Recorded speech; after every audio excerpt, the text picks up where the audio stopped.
الحمدللہ وکفا وسلام علی عبادہ الذین اصطفی اما بعد بسم اللہ الرحمن الرحیم شرع لکم من الدین ما وصی بہ نوحا والذی اوحینا الیک وما وصینا بہ ابراہیم وموسیٰ وعیسیٰ ان اقیموا الدین ولا تتفرقوا فیہ کبر علی المشرکین ما تدعوہم الیہ اللہ یجتبی الیہ من یشاء ویہدی الیہ من ینیب۔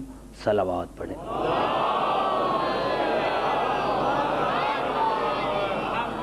عزیزان محترم، ہدایت کی موضوع پر آج یہ ہماری 8ویں نشست ہے۔ سورۃ شورى میں ارشاد خداوندی ہے کہ ہم نے دین میں تمہارے لیے شریعت کو قرار دیا اور اس کی وصیت ہم نے نوح کو کی، رسول کو ہم نے وحی کیا، اور اس سے قبل ہم نے ابراہیم، موسیٰ اور عیسیٰ کو وصیت کی کہ میرے دین کو برقرار رکھنا، اس کو ٹکڑے ٹکڑے ہونے نہ دینا، اور اللہ جس کو چاہتا ہے اس امر کے لیے منتخب کرتا ہے۔ عزیزان محترم، آج کی تقریر میری یہاں سے شروع ہوتی ہے۔ میں نے ہر زاویہ سے کوشش کی ہے کہ ہدایت اور ہادی کیسے ہونے چاہیے۔ آج ایک مختصر آیت سے شروع کرتا ہوں، ہدایت کا موضوع، اور اس زاویے سے آپ دیکھیں کہ اللہ کی نظر میں ہادی کون ہو سکتا ہے۔ عزیزان محترم، میں نے عرض کیا کہ ہم نے سب سے پہلے جو رات کو میں نے عرض کیا تھا، پہلی رات، کہ مسلمانوں کا قصور یہ ہے کہ انہوں نے ختمی مرتبت کو نہیں سمجھا۔ اگر ختمی مرتبت کو سمجھتے تو آج یہ فساد نہ ہوتا کہ رسول کے بعد رسول کا وارث کس کو ہونا چاہیے تھا۔ حالانکہ اللہ تبارک نے قرآن میں محمد آل محمد کا فضائل محفوظ رکھا اور دنیا کی کوئی طاقت اس کو مٹا نہیں سکتی۔ عزیزان محترم، ہم نے براہ راست کوشش کی خدا تک پہنچنے کی، لیکن اللہ نے ہمیں خود منع کیا کہ براہ راست میرے تک آنے کی کوشش نہ کرنا۔ یعنی اللہ نے، اسی لیے میں نے رات عرض کیا تھا، میرے محترم سامعین، جہاں سے میری تقریر شروع ہوتی ہے، رات میں نے کہاں تقریر ختم کی تھی؟ تقریر میں نے یہاں تک ختم کی تھی کہ دنیا کہتی ہے کہ شیعہ کپڑے کو پوجتے ہیں، لکڑی کو پوجتے ہیں۔ میں نے رات مثال دی تھی جناب یوسف علیہ السلام کے کرتے کی، کہ کرتے کو نہ دیکھو، کپڑے کو نہ دیکھو، دیکھو کہ اس کی نسبت کس سے ہے، اس کی نسبت کس سے ہے۔ اور عزیزان محترم، جب جناب یوسف کے بھائی، بات سمجھ میں آ گئی جناب یوسف کے بھائیوں کو، تو اب جناب یوسف کے بھائیوں نے جناب یعقوب کو کہا۔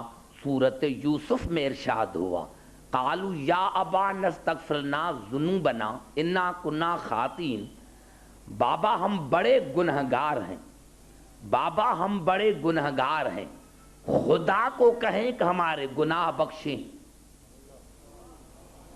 بابا ہم بڑے گنہگار ہیں، خدا سے ہمارے گناہ بخشوا دیجئے، ہم بڑے گنہگار ہیں۔ سوال یہ پیدا تھا کہ یہ جناب یعقوب کے پاس کیوں آئے کہ ہمارے گناہوں کو بخشوا دیجئے؟ ارے بھائی، خود مصلی پر بیٹھ جاتے، خود مصلی پر بیٹھ جاتے، اللہ اللہ کرتے تو اللہ ان کو بخشتا، لیکن نہیں، جناب یعقوب کے پاس آئے کہ آپ اللہ کو کہیں کہ ہمارے گناہ بخشیں۔ اور سوال یہ پیدا ہوتا تھا کہ جناب یعقوب خود اپنے بیٹوں کو کہتے کہ یہ بدعت ہے. خدا کو کہیں کہ وہ گناہ بخشے، میں کیسے بخشواؤں؟ میں خود تم جیسا ہوں، میں تمہارے گناہوں کو کیسے بخشوا سکتا ہوں؟ لیکن خدا کی قسم جناب یعقوب نے یہ نہیں کہا. انہوں نے کہا بابا ہمارے گناہوں کو بخشوا دیجئے، تو جناب یعقوب نے فوراً کہا قال سوف استغفر لکم ربی انہ هو الغفور الرحیم. بیٹو گھبراؤ نہیں، جلدی میں اپنے رب سے تمہارے گناہ بخشوا دوں گا، جلدی میں اپنے رب سے تمہارے گناہوں کو بخشوا دوں گا. افسوس کی بات ہے کن کو بخشوا رہا ہے؟ جو اتنے گنہگار تھے، لیکن پھر بھی جناب یعقوب نے کہا کہ میں تمہارے گناہوں کو بخشوا دوں گا اپنے رب سے. ارے افسوس کی بات ہے جناب یوسف گنہگاروں کی شفا کروائیں تو وہ جائز ہے، اور ہم کہتے ہیں کہ علی ہماری شفاعت کرے گا.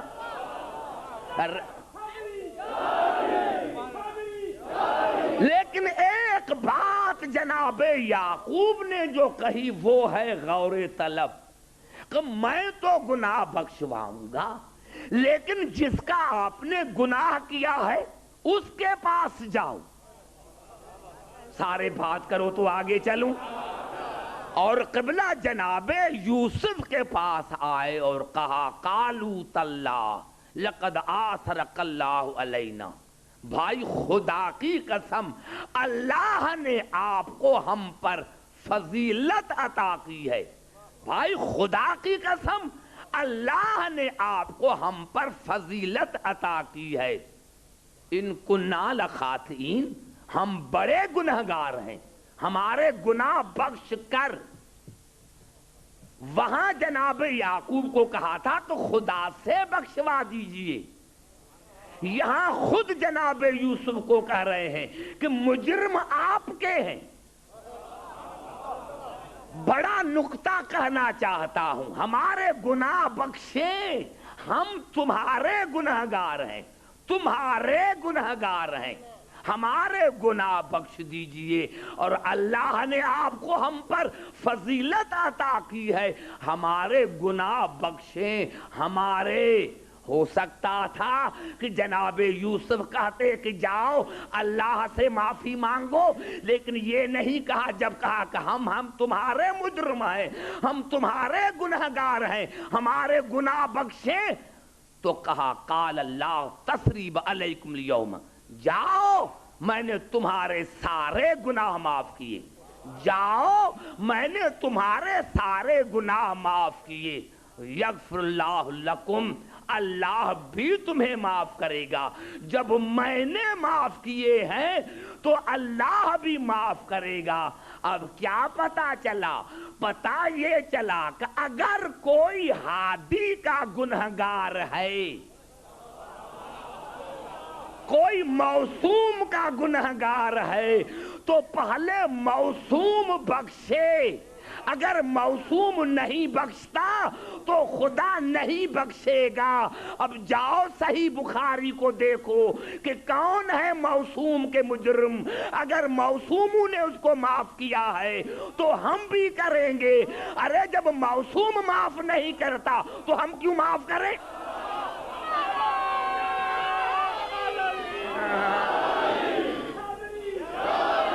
سمجھ میں آئی بات یہاں تک کہ موسوم معاف کرے. جب تک موسوم معاف نہیں کرتا خدا معاف نہیں کرتا. موسوم معاف کرے، اگر موسوم معاف نہیں کرتا تو خدا معاف نہیں کرتا. یہی سبب ہے عزیزان محترم کہ میں نے عرض کیا کہ اللہ نے سورت انبیاء میں مسلسل آیتیں نازل کی. ان الذین سبقت لهم من الحسنى اولئک عنہا مبعدون لا یسمعون حسیسها وهم فیما اشتہت انفسهم خالدون. اللہ نے کہا کچھ ایسی ہستیاں ہیں جو میں نے ہر فضیلت ان کے نام پر لکھ دی ہے، ہر فضیلت میں نے ان کے نام پر لکھ دی ہے. کچھ ایسی ہستیاں ہیں کہ میں نے ہر فضیلت ہر نیکی ان کے نام پر لکھ دی ہے اور جہنم سے ان کو دور رکھا جائے گا. دنیا میں ہم نے ان کو ہر رجت سے دور رکھا, قیامت میں ہم ان کو ہر عذاب سے دور رکھیں گے. اور جنت کے وہ مالک ہیں جو چاہے کریں. جنت کے وہ مالک ہیں جو چاہے کریں. اور پھر اللہ نے ارشاد فرمایا لا یحزنہم الفزع الاکبر, اسی دن ان پر کوئی خوف نہ ہوگا, کوئی حزن نہ ہوگا. وَتَتَلَقَّاهُمُ الْمَلَائِكَةُ, ملائک ان کو لینے کے لیے آئیں گے کہ جب تک آپ نہیں چلیں گے قیامت نہ ہوگی. ملائک ان کو لینے کے لیے آئیں گے کہ چلو تمہارے بغیر قیامت نہیں ہوتی, چلو تمہارے بغیر قیامت نہیں ہوتی. اور جب وہ میدان حشر میں آئیں گے تو ملائک ان کا استقبال کریں گے اور کہیں گے ھذا یومکم الذی, آج دن کے مالک تم ہو. گھبرا گئے شاید. آج دن, اور جمع کا صیغہ ہے. آج دن کے مالک تم ہو. کنتم توعدون, اللہ نے تم سے وعدہ کیا تھا, اللہ نے تم سے وعدہ کیا تھا کہ اس دنیا میں جو میں کہوں گا وہ تم کرو گے اور قیامت میں جو تم کہو گے وہ میں کروں گا.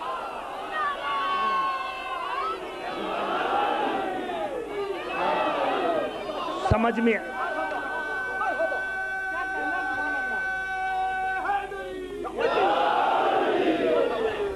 نہیں قبلہ, آگے لے کے چلتا ہوں. آج ہم بے وقوف نہیں, میں نے رات بھی عرض کیا تھا, ہم بے وقوف نہیں ہیں. ہم جو ان کے پیچھے لگے ہیں ہم بے وقوف نہیں ہیں, کیونکہ ہمارے مذہب کی بنیاد زندگی پر ہے. ہم مردہ کو نہیں مانتے, ہم مردہ کو نہیں مانتے. ہم ذکر کرتے ہیں تو زندہ کا ذکر کرتے ہیں, روتے ہیں تو زندہ کے لیے, نعرہ لگاتے ہیں تو زندہ کا. یہی سبب ہے عزیزان محترم کو سورت نمل میں ارشاد ہوا یوم ینفخ فی الصور ففزع من فی السماوات ومن فی الارض الا من شاء اللہ. اللہ نے کہا جب اسرافیل پہلی سور پھونکے گا تو جن کو عقل نہیں سب کے سب فنا ہو جائیں گے الا من شاء اللہ, لیکن میری مشیت نہیں مرے گی, میری مشیت باقی, میری مشیت باقی. پہلی سور پھونکی, جو بے عقل تھے سارے مر گئے, لیکن اللہ نے کہا میری مشیت باقی. سورۃ الزمر میں ارشاد ہوا وَنُفْخَ فِي الصُّورِ فَصَعِقَ مَنْ فِي السَّمَاوَاتِ وَمَنْ فِي الْأَرْضِ إِلَّا مَنْ شَاءَ اللَّهُ. اللہ نے ارشاد فرمایا کہ جب دوسری سور اسرافیل پھونکے گا تو سارے عقل والے بھی مر جائیں گے, اسرافیل بھی مر جائے گا, لیکن مشیت باقی, مشیت باقی, مشیت باقی. ارے بھائی کوئی تو خدا کی مشیت ہے, کوئی تو خدا کی مشیت ہے جو نہیں مرتی, کوئی تو ہے, کوئی تو ہے. ماننا پڑے گا کوئی خدا کی مشیت ہے. اور خدا کی قسم اللہ نے کسی کے لیے نہیں کہا, اگر کہا تو سورت دہر میں ان کو کہا کہ وما تشاؤون الا ان یشاء اللہ. اے اہل بیت رسول تمہاری کوئی مشیت نہیں, تم کچھ نہیں چاہتے, وہی چاہتے ہو جو میں چاہتا ہوں, وہی چاہتے ہو جو میں چاہتا ہوں. ابھی میں سمجھا نہ سکا, چوتھی آیت پڑھنا چاہتا ہوں. قرآن حکیم کی مشہور آیت ہے سورت الرحمن میں, کل من علیہا فان, وَيَبْقَى وَجْهُ رَبِّكَ ذُو الْجَلَالِ وَالْإِكْرَامِ۔ کل من علیہا، ہا مؤنث ہے، مؤنث کا ضمیر ہے جس کا مرجع ہے زمین۔ اللہ نے کہا زمین پر سب کچھ فنا ہو جائے گا لیکن بچے گا کون؟ وَيَبْقَى وَجْهُ رَبِّكَ ذُو الْجَلَالِ وَالْإِكْرَامِ۔ بچے گا کون؟ کرم اللہ وجہ۔ بچے گا کون؟ کرم اللہ وجہ۔ بچے گا کون؟ کرم اللہ وجہ۔ اللہ کا عزت والا چہرہ بچے گا۔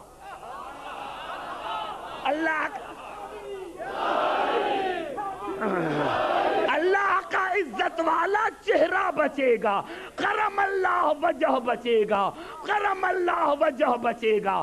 ارے میں کیوں کہوں کہ کرم اللہ وجہ کون ہے؟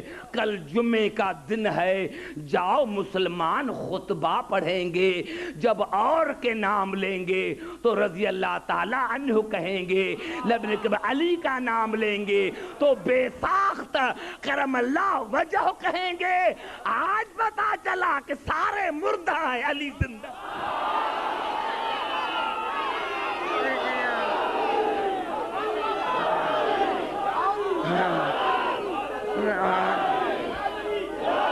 سمجھ میں آئی بات عزیزان محترم؟ ہم بے وقوف نہیں ہیں، ہم زندہ کو ماننے والے ہیں، ہم زندہ کو ماننے والے ہیں۔ یہی عزیزان محترم صحیح مسلم کے شارح نے لکھا، صحیح مسلم کے شارح نے لکھا کہ شیعہ کہتے ہیں کہ ہم جنت میں جائیں گے۔ کیسے جنت میں جائیں گے؟ شیعہ تو اس وقت جنت میں جائیں جب علی جائے، کیونکہ جہاں امام وہاں مرید، جہاں امام وہاں معموم، جہاں مقتدا وہاں مقتدی۔ تو اس نے ایک عجیب جملہ لکھا شرح مسلم کے شارح نے کہ اللہ قادر مطلق ہے، اگر علی کو جہنم میں بھیج دے تو، یعنی اتنا متعصب کہ اللہ اگر علی کو جہنم میں بھیج دے تو شیعہ کیا کریں گے؟ اب نیچے لکھتا ہے، کہتا ہے میں مجبور ہوں، علی جہاں بھی جائے گا وہ جگہ جنت بن جائے گا۔ اب خود لکھتا ہے کہ میں مجبور ہوں، علی جہاں بھی جائے گا وہ جگہ جنت بن جائے گی۔ اب اس کا دلیل دیتا ہے کہ جب مومن 300 مائل دور جہنم سے آن کے کھڑا ہوگا، جب مومن 300 مائل دور جہنم سے آن کے کھڑا ہوگا تو جہنم کی آواز آئے گی، جز جز یا مومن، جز جز یا مومن، فَإِنَّ نُورَكَ اطْفَىٰ نَارِي۔ اے مومن جلدی کر گزر جا، اے مومن جلدی کر گزر جا، تمہارے نور نے میرے آنکھ کو بجھا دیا ہے۔ اے مومن جلدی کر گزر جا، اے مومن جلدی کر گزر جا، تمہارے نور نے میرے آنکھ کو بجھا دیا ہے۔ صحیح مسلم کا شارح کہتا ہے کہ میں مجبور ہوں، جب 300 مائل پر مومن آتا ہے تو جہنم جہنم میں نہیں رہتا، ارے جہاں علی امیر المومنین آئے گا۔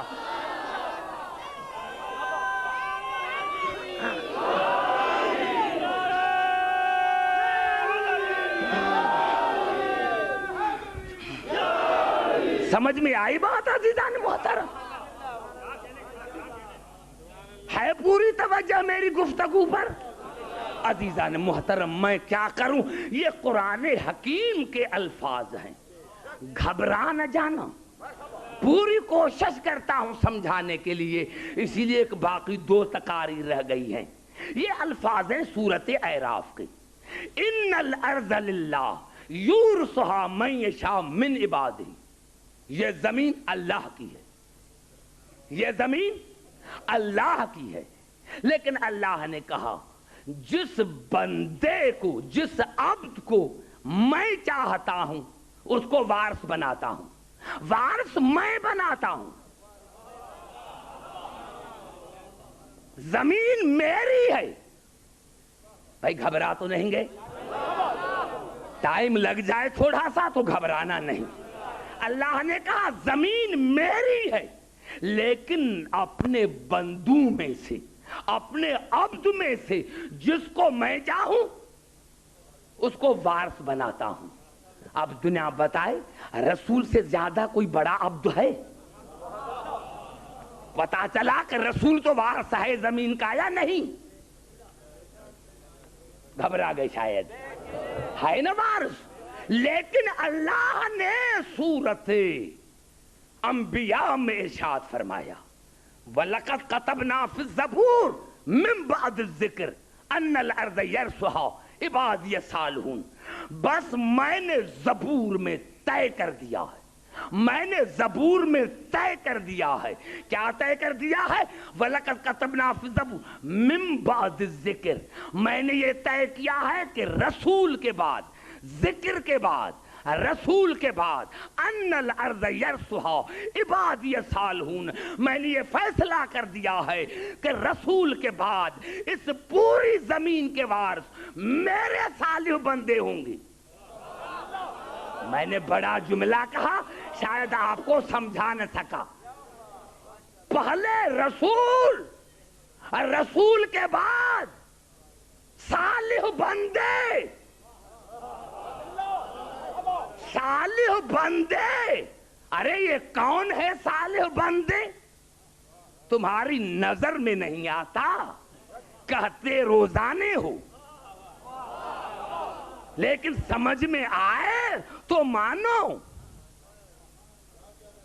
پوری زمین کے وارث میرے صالح بندے ہوں گے، اور نماز میں کسی فرقے سے تعلق رکھتا ہو کہتا ہے السلام علینا وعلی عباد اللہ الصالحین، میرا سلام ہو صالح بندوں پر، میرا سلام ہو صالح بندوں پر۔ خدا نے قرآن میں کہا کہ حالت گناہ میں کسی پر سلام نہ کرو، یعنی جب کوئی گناہ کا کام کرتا ہو تو اسی پر سلام نہ کہو۔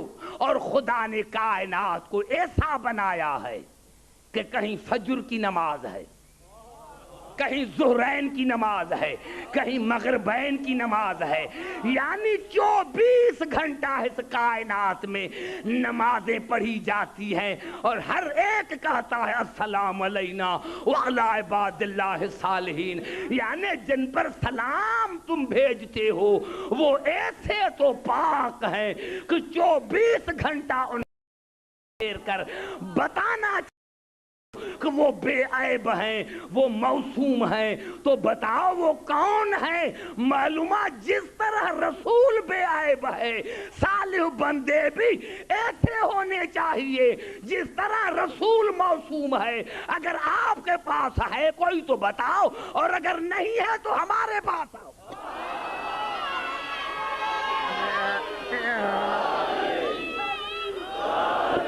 سمجھ میں آ رہی ہے بات؟ نہیں، میں سمجھا نہیں سکا، میں سمجھا نہیں سکا۔ پھر آگے چلتا ہوں۔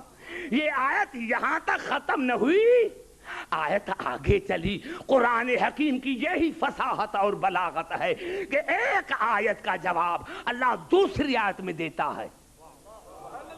ان فی ھذا لبلاغا لقوم عابدین۔ اللہ نے کہا کہ اس آیت میں میرا عابدین کے لیے پیغام ہے۔ گھبرا گئے؟ اس آیت میں عابدین کے لیے میرا پیغام ہے۔ کون سا پیغام ہے؟ کون سا پیغام ہے؟ مسلسل آیتیں ہیں سورت انبیاء کی، مسلسل آیتیں ہیں۔ اس آیت میں عابدین کے لیے میرا پیغام ہے۔ کون سا پیغام ہے؟ وما ارسلناک الا رحمت للعالمین۔ میرا پیغام یہ ہے کہ میرے حبیب میں نے آپ کو عالمین کے لیے رحمت کر کے بھیجا۔ اب سار بات کرو گے تو پھر پڑھوں گا آگے۔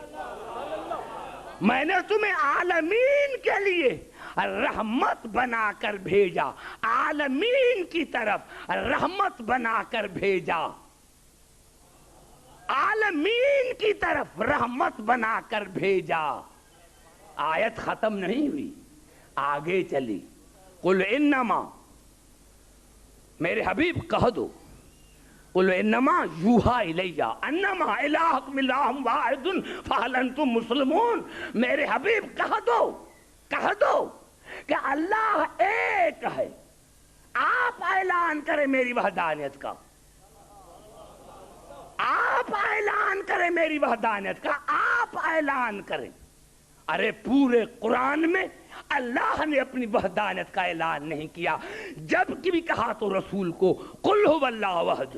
میرے حبیب آپ اعلان کریں کہ اللہ ایک ہے، آپ اعلان کریں کہ اللہ ایک ہے. شاید میں سمجھا نہیں سکتا. میرے حبیب آپ اعلان کریں کہ اللہ ایک ہے. فہل انتم مسلمون، اور میری زبان پر یقین کر کے مسلمان بنو گے. میری زبان پر کتنا بڑا جملہ اللہ نے کہا ہے. میرے حبیب ان کو کہا دو فہل انتم مسلمون، میری زبان پر یعنی رسول کی زبان پر یقین کر کے مسلمان بنو گے. ارے اسلام ہے کیا؟ اسلام ہے رسول کی زبان پر یقین کا نام. اسلام ہے رسول کی زبان پر یقین کا نام. اگر رسول کی زبان پر یقین ہے تو مسلمان ہے، اور کہیں یقین نہیں تو سمجھنا ابھی مسلمان ہوا ہی نہیں، ابھی مسلمان ہوا ہی نہیں ہے. اسلام نام ہے رسول کی زبان پر یقین کا. جہاں جہاں اللہ اپنی وحدانیت کا اعلان کروا رہے ہیں تو کہہ رہا ہے میرے حبیب آپ اعلان کریں، آپ اعلان کریں. یا اللہ تو خود اعلان کر. عرش پر ریڈیو اسٹیشن قائم ہو جائے، جبرائیل کو کہو کہ وہ اعلان کرے، آپ خود اعلان کریں. اللہ نے کہا نہیں، میری وحدانیت کا اعلان رسول کرے. تو تمہیں رسول سمجھ میں نہ آیا، تمہیں رسول سمجھ میں نہ آیا. ارے اللہ جب تک رسول کو وسیلہ نہیں بناتا تب تک اپنی وحدانیت کا اعلان نہیں کر سکتا. اللہ اگر رسول کو وسیلہ نہیں بناتا، اللہ اگر رسول کو وسیلہ نہیں بناتا تو اپنی وحدانیت کا اعلان نہیں کر سکتا. تو تم بغیر رسول کے خدا تک کیسے پہنچ سکتے ہو؟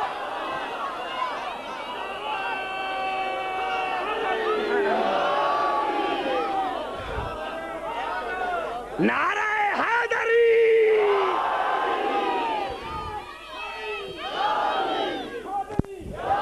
یہی الفاظ ہیں عزیزان محترم. قرآن میں نے عرض کیا تھا پہلی رات کہ قرآن کا ایک ظاہر ہے، 70 باطن ہے.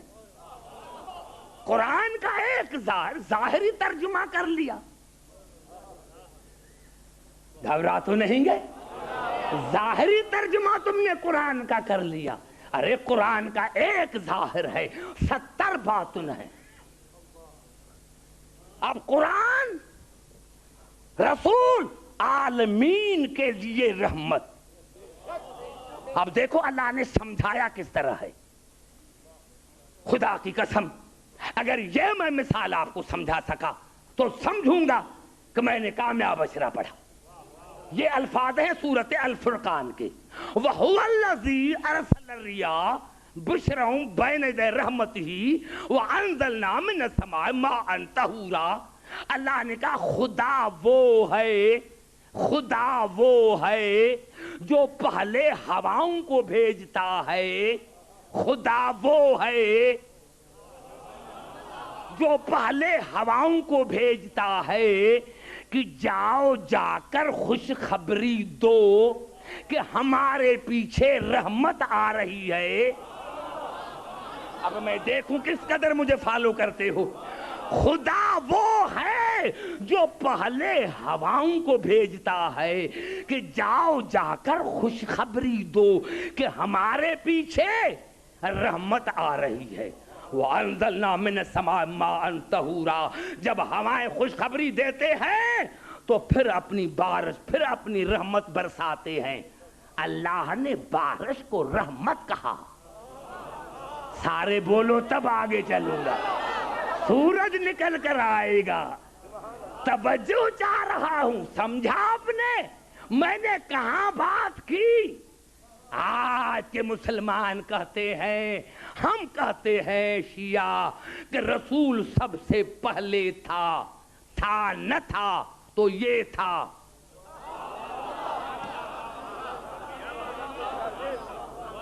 تھا نہ تھا تو یہ تھا۔ میں کیا کروں؟ خود رسول نے کہا اول ما خلق اللہ، یہ مبتدا ہے، اول ما خلق اللہ یہ مبتدا ہے، نوری خبر ہے۔ رسول نے فرمایا جس کو اب تم مخلوق سمجھو گے میں اسی سے پہلے، جو مخلوق میں اسی سے پہلے، جو مخلوق میں اسی سے پہلے، جو مخلوق میں اسی سے پہلے، زمین مخلوق میں اسی سے پہلے، آسمان مخلوق میں اسی سے پہلے۔ اور عجیب جملہ قرآن نے کہا نِلَّذِي خَلَقَ الْمَوْتَ وَالْحَيَاةَ، اللہ نے کہا موت بھی مخلوق ہے، حیات بھی مخلوق ہے۔ رسول نے فرمایا میں حیات سے پہلے، میں موت سے پہلے، ارے مرے وہ جو موت کے بعد آئے۔ نعرہ حیدری،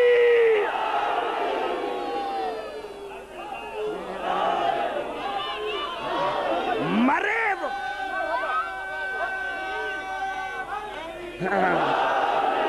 یہ موت سے پہلے، یہ حیات سے پہلے۔ تو دنیا کہتی ہے یہ پہلے تھا تو بعد میں کیوں آیا؟ جب تھا پہلے تو بعد میں کیوں آیا؟ ابھی نہیں سمجھا کہ یہ ہے رحمت۔ اللہ نے کیا کہا وَهُوَ الَّذِي أَرْسَلَ الرِّيَاحَ بُشْرًا بَيْنَ يَدَيْ رَحْمَتِهِ وَأَنزَلْنَا مِنَ السَّمَاءِ مَاءً طَهُورًا۔ خدا وہ ہے جو ہواؤں کو بھیجتا ہے کہ جاؤ خوشخبری دو، تاکہ ہمارے پیچھے رحمت آ رہی ہے، پیچھے رحمت آ رہی ہے۔ آدم سے لے کر عیسیٰ تک ساری ہوائیں تھی، ساری ہوائیں تھی۔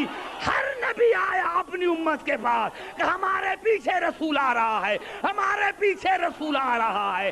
1,24,000 نبی ہوائیں ہیں، رحمت رسول رحمت ہے۔ نعرہ حیدری،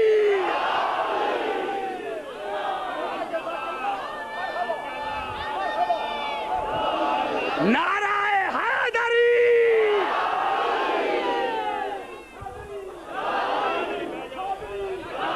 سمجھ میں آئی بات؟ یہ ہوائیں ہیں، رسول رحمت ہے، رسول رحمت ہے۔ ارے بھائی رحمت ہے رسول، بارش بھی رحمت ہے، رسول بھی رحمت ہے، بارش بھی رحمت، رسول بھی رحمت۔ وہی بارش اگر پھولوں پر پڑ جائے تو خوشبو، وہی بارش گندگی پر پڑ جائے تو پہلے گندگی کا منہ بند تھا، جیسے ہی رحمت آئی تو منہ کھلا، بدبو ظاہر ہوئی۔ توجہ چاہ رہا ہوں عزیزان محترم، پہلے بارش تو وہی رحمت ہے، جو پھولوں پر پڑی وہ بھی رحمت، جو گندگی پر پڑی وہ بھی رحمت۔ اب یہ تو ہر ایک کا ظرف ہے۔ نعرہ حیدری،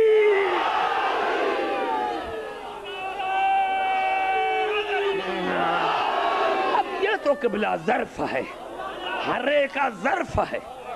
پھولوں پر پڑی تو خوشبو آئی، کوئی سلمان بن گیا، کوئی ابو ذر بن گیا، کوئی عمار یاسر بن گیا، اور ان پر پڑی تو پہلے منہ بند تھا، اور جب پڑی تو پھر ہذیان کہا۔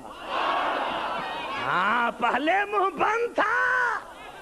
اس میں بارش کا قصور نہیں، رحمت کا قصور نہیں، قصور ان کی تینت کا ہے، قصور ان کے ظرف کا ہے۔ جیسا ظرف ویسا فائدہ ملا۔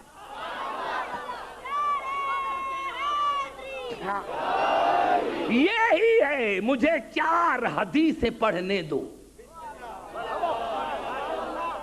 ابن ماجہ سے جو سیاستہ میں شامل ہے، اور نہیں جو سیاستہ میں شامل ہے اس میں پہلی حدیث رسول کی، ما ازلت الخضراء ولا اقلت الغبراء من ذی لہجت اصدق اوفا من ابی ذر شبہ عیسی ابن مریم۔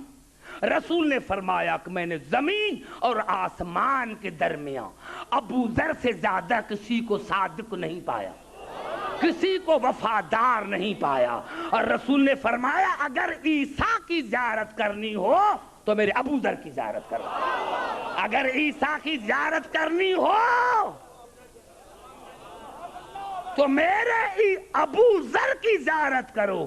ایک کھڑا ہو گیا اور کہا یا رسول اللہ افتعرف ذالک لہو، یا رسول اللہ آپ ابو ذر کو ایسا جانتے ہیں؟ فقال نعم، کہا ہاں، فعرفو، آپ بھی اس کو ایسے جانیں، گھبرا نہ جانا، میں دیکھوں گا کہ میری محنت جو ہے وہ کس طرح کامیاب ہوتی ہے۔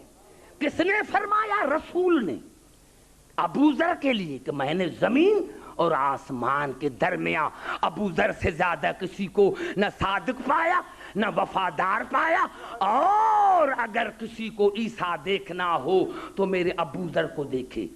پہلی حدیث۔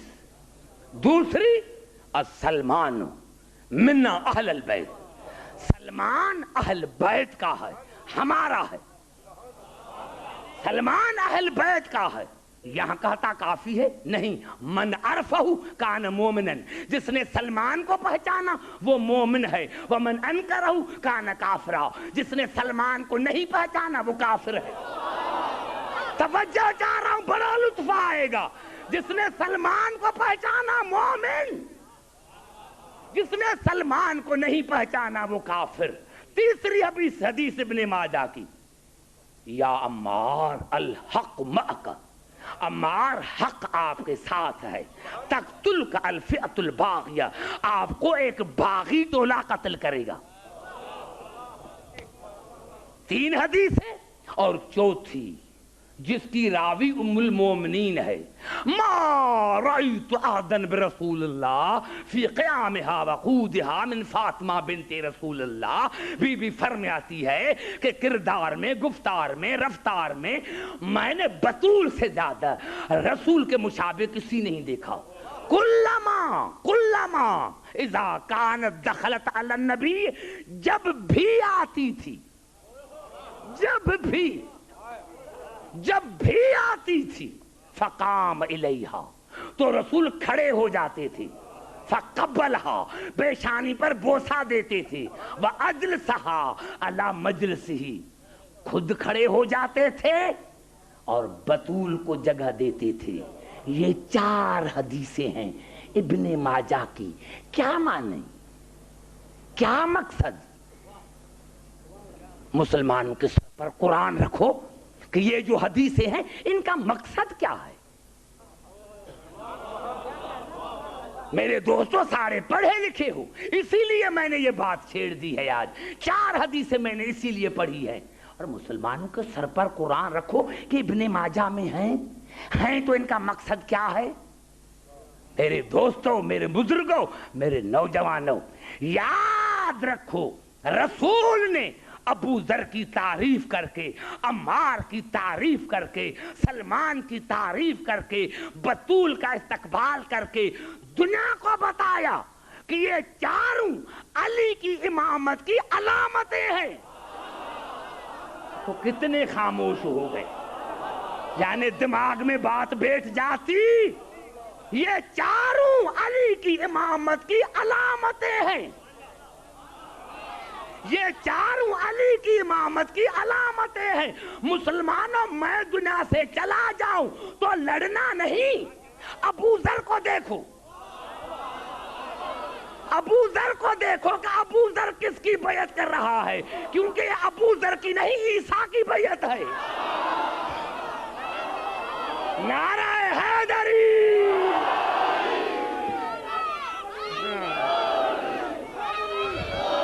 میں چلا جاؤں تو سلمان کو دیکھنا کہ سلمان کس کے پاس ہے, کس کے دروازے پر داڑھی سے جھاڑو دیتا ہے.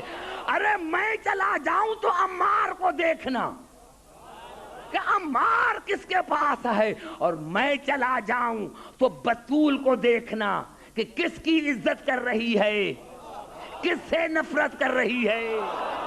بطول, سمجھ میں آئی بات یہاں تک عزیزان محترم؟ یہ 4 حدیثیں ہیں جو ابن ماجہ میں ہے. گھبرا تو نہیں گئے عزیزان محترم؟ پوری توجہ چاہ رہا ہوں. تو میں نے عرض کیا عزیزان محترم کہ رسول رحمت ہے, اور اللہ نے رسول کو مائے طاہر کہا. توجہ, بڑا جملہ کہنا چاہتا ہوں. رسول کو اللہ نے مائے طاہر, پاک پانی. رسول کا لقب ہے ابو طاہر, پانی کا باب, اور علی کا لقب ہے ابو تراب, مٹی کا باب. توجہ چاہ رہا ہوں, میرے قریب آ کر بات کرو میرے دوستو. زبان سے تھوڑا بات, زبان منہ کھولو تو بات کروں. سمجھ میں آ رہی ہے بات؟ رسول کا لقب کیا ہے؟ ابو طاہر, پانی کا باب, آسمانوں کا باب. کیونکہ اللہ نے رسول کو کہا لولاک لما خلقت الافلاک, میرے حبیب آپ نہ ہوتے تو آسمان نہ ہوتے. کسی حدیث میں آپ کو یہ نہیں ملے گا کہ میرے حبیب آپ نہ ہوتے تو زمین اور آسمان نہ ہوتا. نہیں, آپ نہ ہوتے تو آسمان نہ ہوتے. میرے حبیب نور کے ہیں 2 حصے, آپ ہیں آسمانوں کے باپ, علی ہے زمین کا باپ. توجہ چاہ رہا ہوں, بڑا لطف آئے گا. رسول ہے آسمانوں کے باپ, علی ہے زمین کے باپ. اب دنیا کہتی ہے میرے دوستو رسول کیسے گیا معراج میں, جوتی سمیت کیسے گیا؟ بے وقوفا, آسمان رسول کی ملکیت ہے, آسمان رسول کا گھر ہے, وہ اس کا گھر ہے. جیسے چاہے ننگے پاؤں جائے یا جوتی سمیت جائے. اور زمین ہے علی کا گھر, چاہے ابو طالب کے گھر میں آئے چاہے کعبے میں آئے. نعرہ حیدری. اور سب کو رسول نے کہا سدو ابوابکم, سدو ابوابکم الا علی. سب کے سب دروازے بند کرو مسجد میں علی کے سوا, سب کے سب دروازے بند کرو. ارے کیوں دروازے بند کرا, علی کا کھلا کیوں رکھا؟ ارے علی زمین کا مالک ہے, علی زمین کا مالک ہے, جہاں سے چاہے جہاں سے آئے. اور سب کا دروازے بند کرے. مسلمان کے سر پر قرآن رکھو کہ ہے یا نہیں. ارے جن کے دروازے ہی بند ہیں ان کے دروازے پر ہم جائیں کیوں؟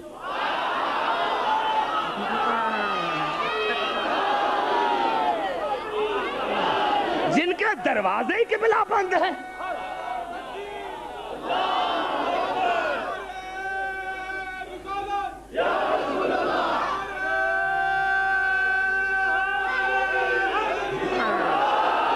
جن کے دروازے ہی بند ہیں ان کے دروازے پر فائدہ کیا جانے کا؟ دروازہ ہی بند ہے تو ہم جائیں کیوں؟ یہی سبب ہے عزیزان محترم کہ رسول کا لقب ابو طاہر, آسمانوں کا باپ, پانی کا باپ, علی مٹی کا باپ. اب یہ میرے الفاظ ہیں جو ابھی میں کہنا چاہتا ہوں. میں نے عالم تصور میں سوچا یا اللہ ایسے ہونے چاہیے تھا کہ علی کا لقب ہونے چاہیے تھا ابو طاہر, آسمانوں کا باپ, پانی کا باپ, اور رسول کا لقب ہونا چاہیے تھا ابو تراب. یہ ابو تراب ہمارے کتابوں میں صحیح بخاری میں ہے, صحیح بخاری میں ہے کہ علی کا لقب ابو تراب ہے. یا اللہ ایسے ہونے چاہیے تھا کہ علی کا لقب ہونا چاہیے تھا ابو طاہر, پانی کا باپ, اور رسول کا لقب ہونے چاہیے تھا ابو تراب, مٹی کا باپ. تو کیا ہوتا؟ شاید اللہ جواب دے کہ عبدالحکیم اگر رسول کا لقب ابو تراب ہوتا تو مسلمان تمہیں کہتے ارے بھائی ہم علی علی کیوں کریں، کھاتے تو رسول کا ہیں، علی کا تھوڑے کھاتے ہیں۔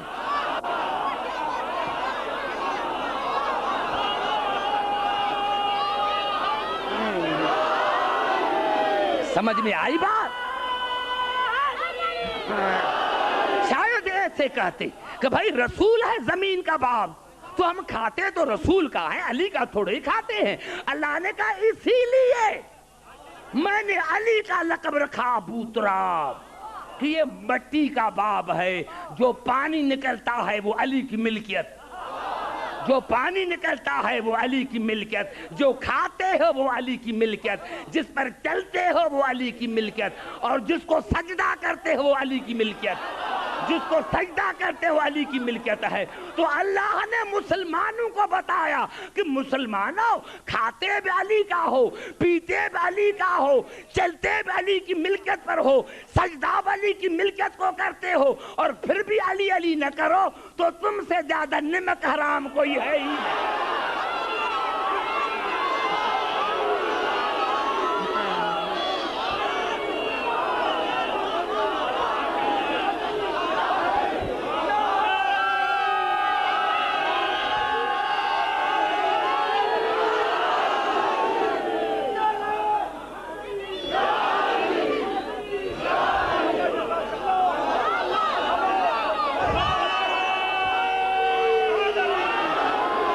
سمجھ میں آئی بات؟ اور آج سائنس نے ترقی کی ہے اور ہمارے کچھ کہتے ہیں کہ علی کو شیعہ بڑھاتے ہیں۔ بھائی علی کی حد بتا، علی کی حد بتاؤ۔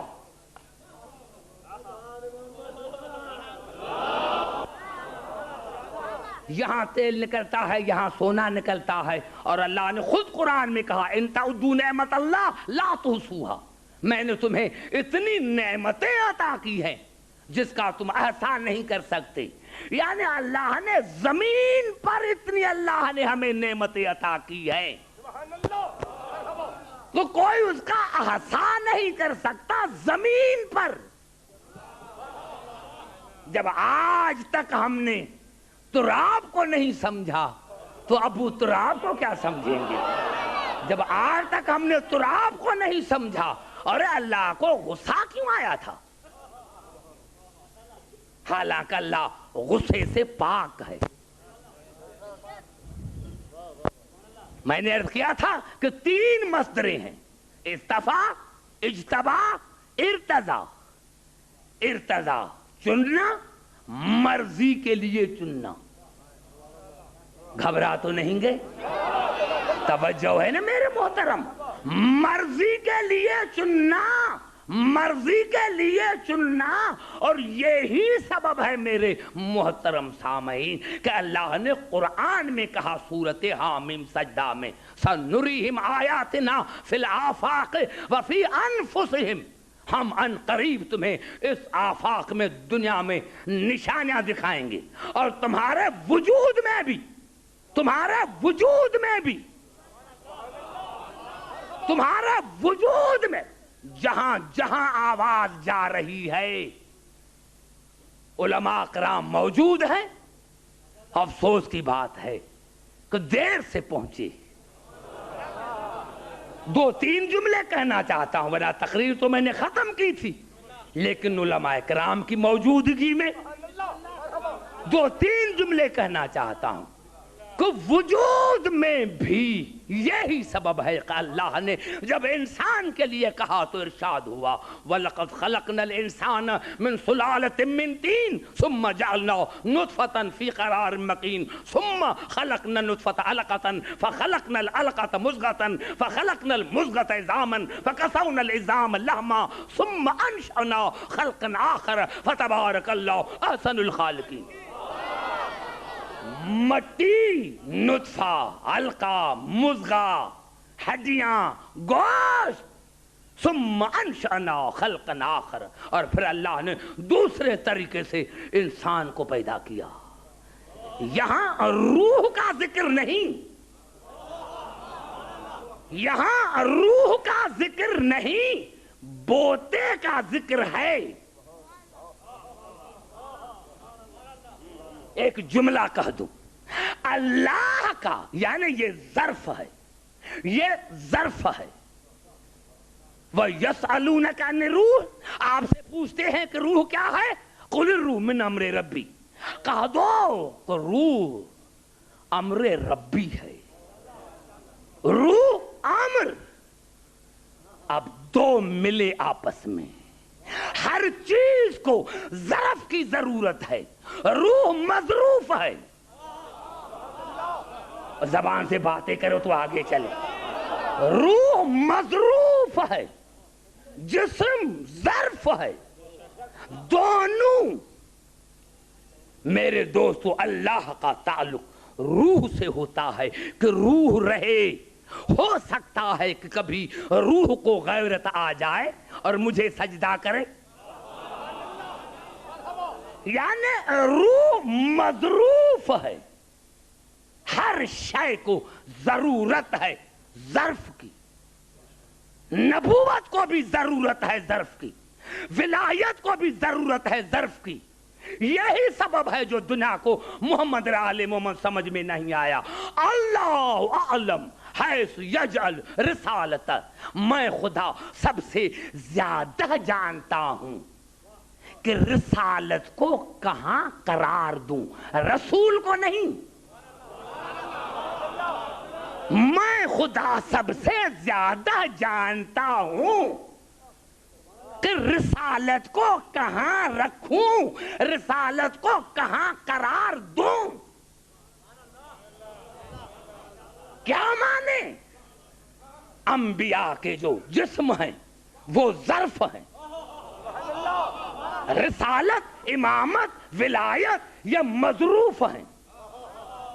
ہم ایمان رسالت پر لے کر آتے ہیں، ہم نے رسالت کو دیکھا نہیں۔ رسالت دیکھنے کی چیز نہیں، ولایت دیکھنے کی چیز نہیں۔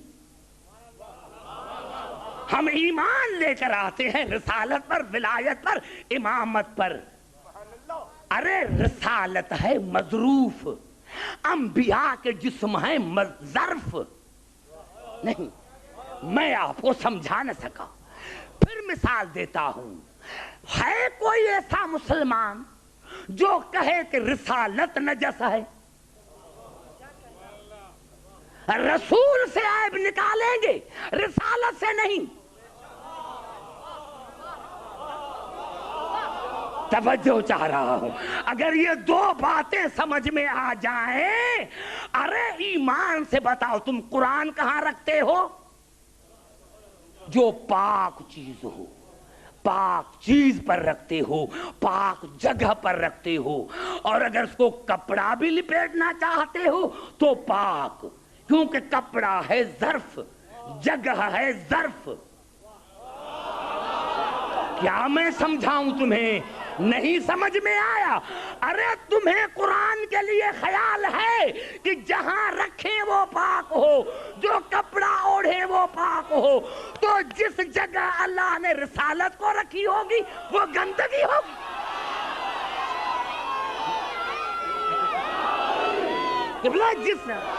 جس جگہ اللہ نے رسالت کو رکھا ہوگا اس میں کوئی گندگی ہوگی، کوئی نجاست ہوگی جو انہوں نے آپریشن کیا تھا۔ آپریشن تو اس چیز کا ہوتا ہے جہاں کوئی عیب ہو۔ تمہیں قرآن کے لیے اتنا خیال ہے، اللہ کو رسالت کے لیے نہیں۔ سمجھ میں آئی بات عزیزان محترم؟ تو ہر چیز کو ضرورت ہے، ہر چیز کو ضرورت ہے ظرف کی۔ سمجھ میں آئی بات؟ ہر چیز کو ضرورت ہے ظرف کی۔ اللہ انتظام کرتا ہے پہلے ظرف کا پھر مظروف کا۔ پہلے ظرف کا انتظام کرتا ہے، مقصد اللہ کا ہوتا ہے مظروف۔ لیکن پہلے ظرف کا انتظام کرتا ہے.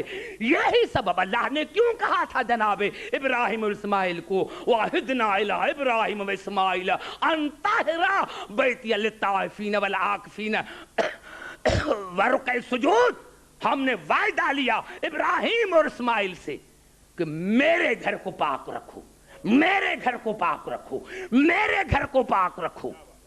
یہ اللہ نے کیوں کہا تھا کہ میرے گھر کو پاک رکھو؟ کیونکہ کعبہ تھا ظرف. اللہ کو پتا تھا کہ جو مظروف آنے والا ہے وہ اسی سے پاک ہے.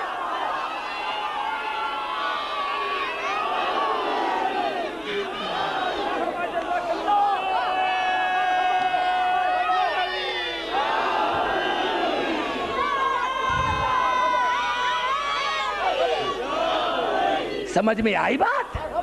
تو یہ روح یہ جسم دونوں کٹھے, ایک غائب ایک ظاہر. اب ایمان سے بتاؤ کہ غائب ظاہر کی وجہ سے باقی ہے یا ظاہر غائب کی وجہ سے؟ سمجھ میں نہیں آئی بات؟ یعنی ایمان سے بتاؤ کہ یہ ظاہری جسم غائب روح کی وجہ سے باقی ہے یا غائب ظاہر کی وجہ سے باقی ہے؟ سارے مانیں گے کہ یہ ظاہر غائب کی وجہ سے باقی ہے, یہ ظاہر غائب کی وجہ سے باقی ہے. ارے جب ہمارا چھوٹا جسم بغیر غائب کے نہیں رہ سکتا تو یہ بڑی دنیا بغیر غائب کے کس طرح رہ سکتی ہے؟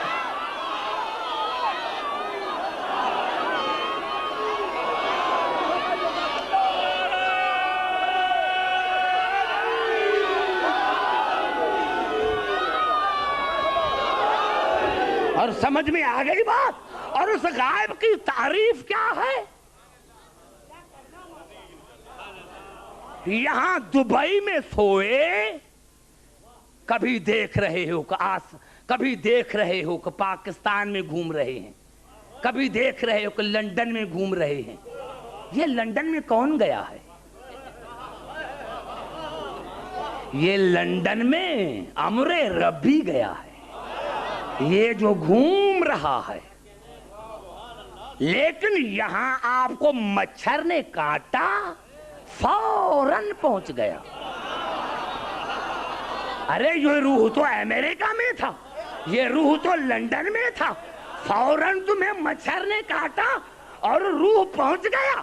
کسی کو اعتراض ہے؟ کسی کو اعتراض ہے؟ ارے پھر بھی علی سمجھ میں نہیں آتا. تمہارا امر یہ ہے, تمہارا امر یہ ہے کہ خدا جانے امریکہ میں تھا, مچھر نے کاٹا تو فوراً پہنچ گیا. جب امر کا یہ حال ہے تو اول الامر کا کیا حال ہے؟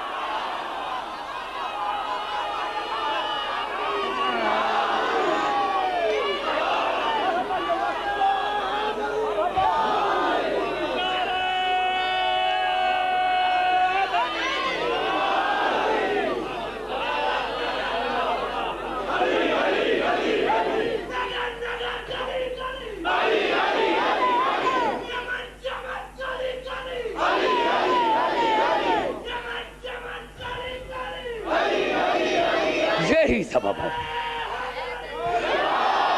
میرے دوستو, تم نے اپنے جسم کو ہی نہیں سمجھا, اپنی چھوٹی سی دنیا کو نہیں سمجھا تو آل محمد تمہارے سمجھ میں آ جائیں گے.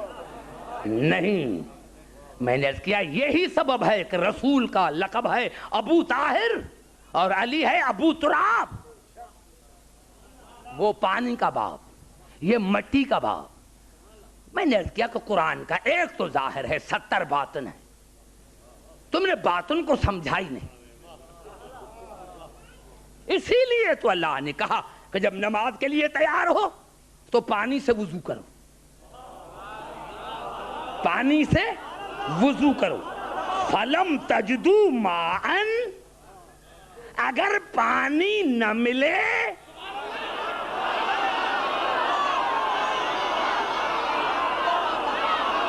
اگر پانی نہ ملے فَتَيَمَّمُوا صَعِيدًا طَيِّبًا, تو پاک مٹی پر تیمم کرو. پانی کا جانشین ہے مٹی. ارے ابھی بھی جانشین سمجھ میں نہ آیا, ابھی بھی جانشین سمجھ میں نہیں آیا.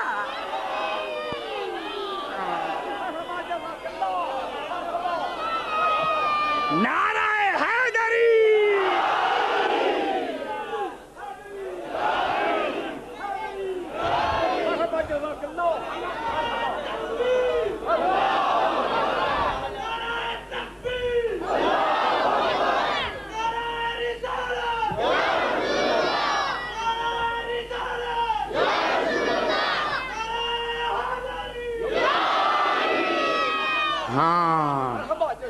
عزاداران حسین ان کو سمجھ میں نہ آیا.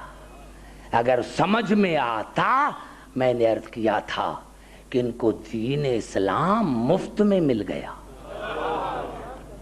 مفت میں مل گیا, اسی لیے ان کا قدر نہیں ہے. ارے کسی مسلمان کی بیٹی دربار میں جاتی تو پتہ لگتا, کسی مسلمان کی بیٹی کے ہاتھوں میں رسے پڑتے تو پتہ لگتا. ہاں دربار میں گئی تو علی کی بیٹیاں. عزاداران حسین, میں ایک جملہ کہوں اور اسی پر گفتگو ختم کروں. خدا کی قسم, کربلا میں تمام سید زادیاں تو نہیں تھی, کربلا میں تمام بیبیاں سید زادیاں تو نہیں تھی. ارے اکبر کی ماں سید زادی تو نہیں تھی, اصغر کی ماں سید زادی تو نہیں تھی, لیکن تاریخیں بتاتی ہیں کہ شب عاشور حسین نے خیموں کا معائنہ کیا. ہاں قبلہ, یہ میرے الفاظ ہیں, معاف کرنا, یہ میرے الفاظ ہیں. میں کبھی کبھی سوچتا ہوں کہ یا اللہ, یا اللہ, آپ نے اسماعیل کو بچا لیا, اسماعیل کو بچا لیا. تو کبھی کبھی میں سوچتا ہوں تو ایک بات میرے ذہن میں آتی ہے کہ ہو سکتا ہے کہ یہی جواب مجھے ملے کہ عبدالحکیم واقعی ابراہیم اپنے کردار میں لاجواب تھا, لیکن ابھی ماں کا دل اتنا نہیں تھا جو بیٹے کی لاش دیکھ سکے. ماں کا دل ابھی اتنا نہیں تھا کہ وہ بیٹے کی لاش کو دیکھ سکے. اسی لیے میں نے حاجرہ کو بتایا کہ حاجرہ آپ بات سن کر مر گئی, آؤ کربلا میں آؤ. ہر بی بی یہی کہہ رہی ہے کہ خدا کرے کل صبح سب سے پہلے میرے بیٹے کی لاش آئے, سب سے پہلے میرے بیٹے کی لاش آئے. جہاں بھی حسین گئے ہر بی بی کی یہی دعا, یا اللہ سب سے پہلے میرے بیٹے کی لاش آئے.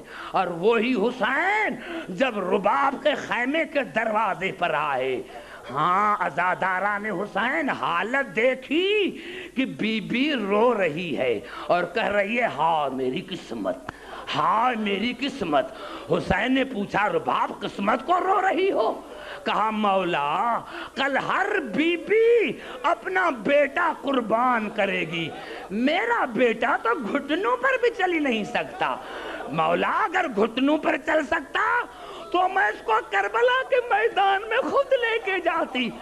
مولا یہ اتنا چھوٹا ہے کہ گھٹنوں پر بھی چل نہیں سکتا, کل میں میدان حشر میں بطول کو منہ کیا دکھاؤں گی؟ حسین کو اس ادا پر پیار آ گیا اور کہا رباب گھبراؤ نہیں, اگر اصغر کی قربانی اکبر سے بڑھ نہ جائے تو مجھے حسین کا نہ ماننا. رباب قیامت تک تیرے بیٹے کے نام پر سبیلیں لگیں گی, یہ اصغر کی سبیل ہے, یہ اصغر کی سبیل ہے. نوجوانوں وہ وقت آیا 10ویں کے دن جب حسین رباب کے خیمے میں آئے. رباب بچا دو, حسین بچے کو لے کر آگے چلے یا جناب رباب آئی. تاریخ میں ملتا ہے کہ 2 ہستیاں ساتھ ہیں, ایک حسین ایک زینب. 2 اصغر مجھے دو, اصغر کو لیا 2 قدم آگے چلے, کہا مولا 2 منٹ کے لیے مجھے دو. کہا دل نہیں چاہتا، مولا دل چاہ رہا ہے۔ بی بی اندر گئی، 2 منٹ کے بعد واپس آئی۔ اصغر تو وہی تھا لیکن منظر الگ تھا۔ بی بی نے اپنے بیٹے کو کنگھی کی تھی، بالوں میں کنگھی کی تھی، میرے دوستوں نئے کپڑے پہنائے تھے، اور کیا کیا تھا؟ رومال نکال کر اصغر کے کمر میں باندھا تھا۔ حسین سارے سپاہی بن کر گئے ہیں، تلواریں لے کر گئے ہیں، میرا چھوٹا بچہ ہے، میرا چھوٹا بچہ ہے جو تلوار لے کے نہیں سکتا، میں سپاہی بنا کر آئی ہوں۔ حسین کی آواز آئی، کوئی وصیت ہے؟ ہاں مولا میری 3 وصیتیں ہیں۔ کون سی وصیت ہے؟ وصیت کا نام آیا، اصغر نے اپنی آنکھیں ماں کے آنکھوں سے ملائی۔ کہو اماں کیا وصیت ہے؟ بیٹا میری پہلی وصیت یہ ہے، جب تیر لگے تو رونا نہیں، اگر روگے تو دنیا کہے گی کہ یہ رباب کے دودھ کا اثر ہے، بیٹا دنیا کہے گی کہ سید زادی نہیں تھی، اس کے دودھ کا اثر ہے، ہنس دینا۔ بیٹا میری دوسری وصیت یہ ہے کہ تمہاری دادی خاتون جنت ہے، جب ہاتھوں پر لے اور کہے کہ ماں نے نئے کپڑے پہنائے ہیں، آپ کا منہ کیوں نہیں دھویا، تو شکایت نہ کرنا، کہنا دادی جان 3 دن سے پانی نہیں تھا، اماں بڑی مجبور تھی، پانی ہوتا تو اماں میرا منہ دھوتی۔ اور بیٹے میری تیسری وصیت یہ ہے، میری تیسری وصیت یہ ہے کہ تمہارا دادا ساقی کوثر ہے، تمہارا دادا ساقی کوثر ہے، جب کوثر پر لے کے جائے اور کہے بیٹے پانی پیو تو رو کر کہنا نا دادا دادا میری پھوپھیاں بڑی پیاسی ہے، میرا بابا بڑا پیاسا ہے، میری بہن سکینہ بڑی پیاسی ہے، جب تک وہ پانی نہ پیئیں گے میں پانی نہیں پیوں گا۔ عزاداران حسین، ہماری تاریخوں میں یہ ملتا ہے، حسین اصغر کو کربلا کے میدان میں لے کر آئے۔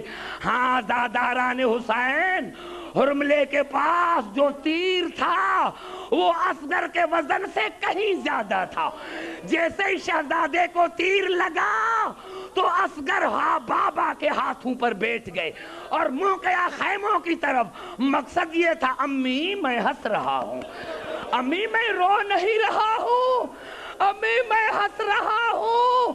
عزاداران حسین، آج کے الفاظ میں یہیں پر ختم کرنا چاہتا ہوں۔ خدا کی قسم تاریخ نے بتایا، حسین لے کر آئے، حسین نے کیا کیا، ایک طرف اکبر کے لاش کے ٹکڑے، دوسری طرف ٹکڑے تھے کس کے؟ جناب قاسم کے۔ درمیان میں جناب اصغر کی قبر بنائی۔ بی بی رباب جب آئی تو اصغر کی قبر پر آئی، ایک ہاتھ اصغر کا اکبر کا اٹھا کر اصغر کی قبر پر رکھا، ایک ٹکڑا اٹھا کر اصغر کی قبر پر رکھا، اور آہستہ آہستہ کا اکبر بیٹے قاسم بھوٹے بھائی چھوٹا ہے خیال رکھنا، بھائی چھوٹا ہے خیال رکھنا۔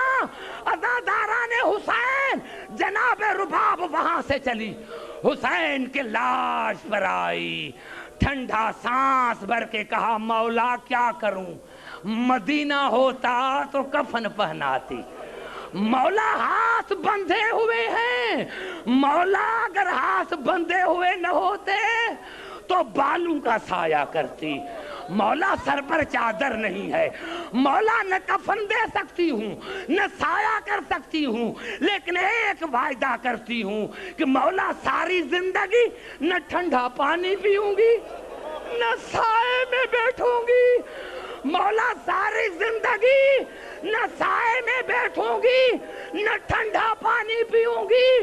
شیعو خدا کی قسم جتنا عرصہ رباب زندہ رہی نہ ٹھنڈا پانی پیا نہ سائے میں بیٹھی، ارے شام سے کربلا میں آئی، جب کہا کہ چلو مدینے تو بی بی نے عجیب جملہ کہا، میرا مدینے میں ہے کون؟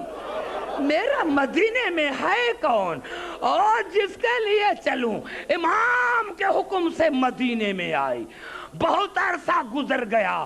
ایک مرتبہ آندھی یا بارش آئی. پھوپھیو نے سید سجاد کو کہا جاؤ ماں کو اندر لے کر آؤ. سید سجاد آیا. اماں اندر چلو. پھوپھیو نے کہا اندر چلو. جناب رباب نے رو کر کہا بیٹے ایسے نہ کہو. میں آج بھی دیکھ رہی ہوں کہ میرے مولا کی لاش دھوپ میں پڑی ہے. بیٹے ایسے نہ کہو. میں آج بھی دیکھ رہی ہوں کہ میرے مولا کی لاش دھوپ میں پڑی ہے. تو سید سجاد نے کہا آج میں عابد کی حیثیت میں نہیں امام کی حیثیت میں کہتا ہوں. میرے دوست امام کا نام آیا. بی بی نے ہاتھ اٹھائے. یا اللہ ایک امام سے وعدہ کر کے آئی ہوں کہ ساری زندگی سائے میں نہ بیٹھوں گی. دوسرا امام کہہ رہا ہے کہ سائے میں چلو. بس یہ الفاظ کہنے تھے. یا جناب سید سجاد نے پھوپھیوں کو بلایا. پھوپھی اماں ادھر آؤ اماں جا رہی ہے.